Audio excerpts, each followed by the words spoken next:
we're taking these 46-inch military beadlocks on the highway for the first time.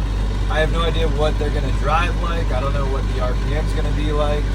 We're going to try to hit 60, 65 on this little stretch. We'll show you guys what the RPMs are going to be like, and hopefully she cruises real nice. Here we go.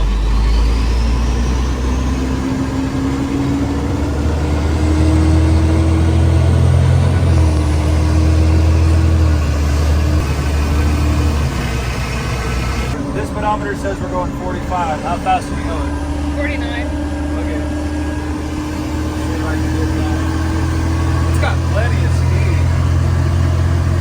Plenty of power.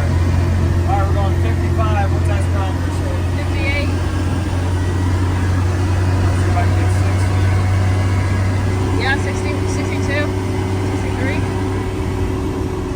Alright, so it's about 5 miles an hour off, and that's a ratio, right? So the faster you go, the more off it's going to be. The slower you go, the less it's going to be. That's pretty good though. I don't feel any loss of power whatsoever, so there you go. 395, 85, 20s. Going from 42s to 46s. This DT 530 has so much power. I feel no trouble pulling all this weight whatsoever. And we're going to go fill up on some diesel and go weigh this thing, so stay tuned for the dry weight.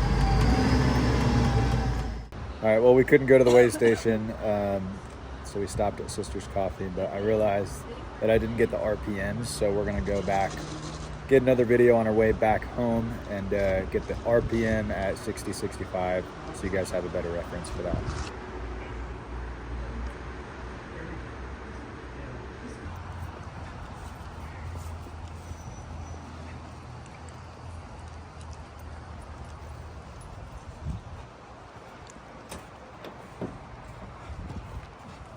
There's that gas tank clearance again from the last video. We made it real close here, so now there's like barely about an inch gap there. Yeah, what do you think, Maggie? You like it? All right, so I forgot the RPMs on the way here, so on the way back we're gonna let you know what those RPMs are at 60.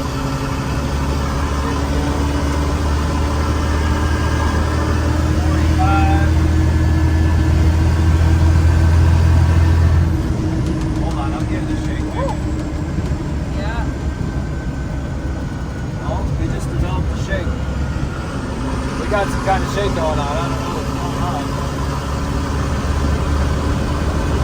Yeah, that's for sure a shake. Yeah, that's weird. Oh, yeah. All right, man. 59. All right, so 59, 60 miles an hour. Right around 1800 RPM. Not too bad. We're right around 2000 RPM, 65, which is pretty good cruising. I can't imagine on the highway I really want to go much faster than 65. Maybe in Idaho we'll hit 80, but we'll probably be pushing 2500 RPM. But I think that's a huge improvement from what it was. Nice. Since our last video, I hooked the air horn back up. Listen to this.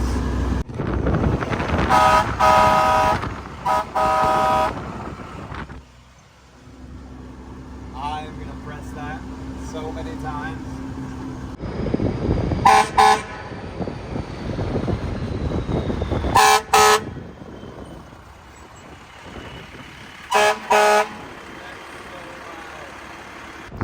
Shoot, it sure is windy out here. I'm going to try to get this done in one take.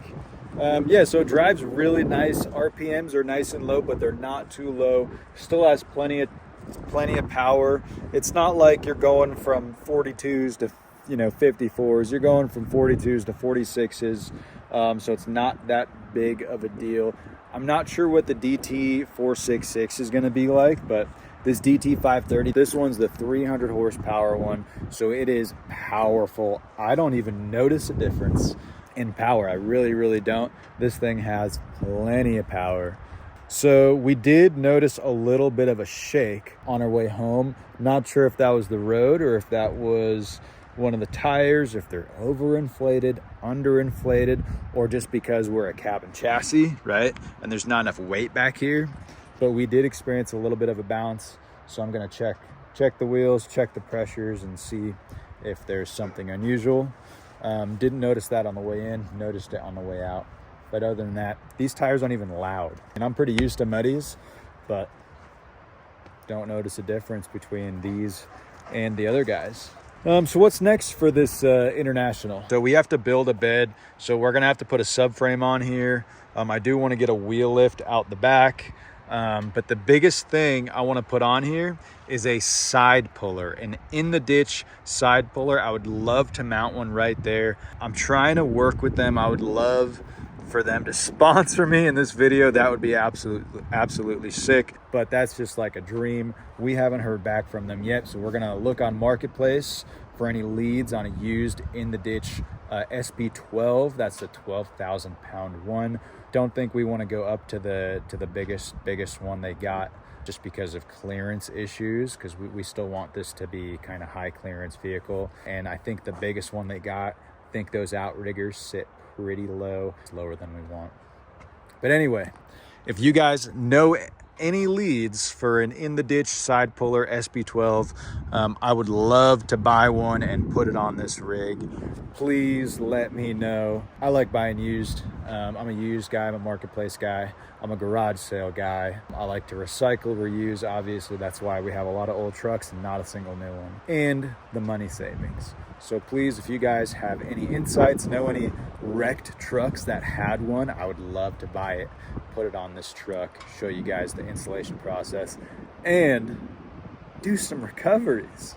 Anyway, that's what's first. We need one of those before we start building the bed. But as soon as we get a side puller, then we can start building this whole bed here and actually get moving on this truck. So that's like top priority, getting one of those in the ditch side pullers, SP12. We just loosely rigged up our old Unimog lights here so that we can be street legal. It definitely ain't pretty, but that's pretty cool. These are 1979 Unimog lights, and yeah, they transferred right over. Apart from that, we just picked up some blankets. We're gonna throw these on these seats for the dogs. Easy peasy, cheap seat covers. Anyways, that is it. I think that's it for this video. 395 8520s. They drive great, other than that little bounce, which I'm not sure what it was yet. Could have been the road. They just paved that road.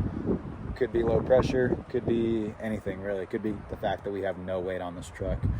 It wasn't overly concerning. It was just something that I noticed. Anyway, you ain't getting stuck. You ain't trying hard enough. Hope you guys like this video. In the ditch side puller. Let me know if you guys have any leads. See you guys next time.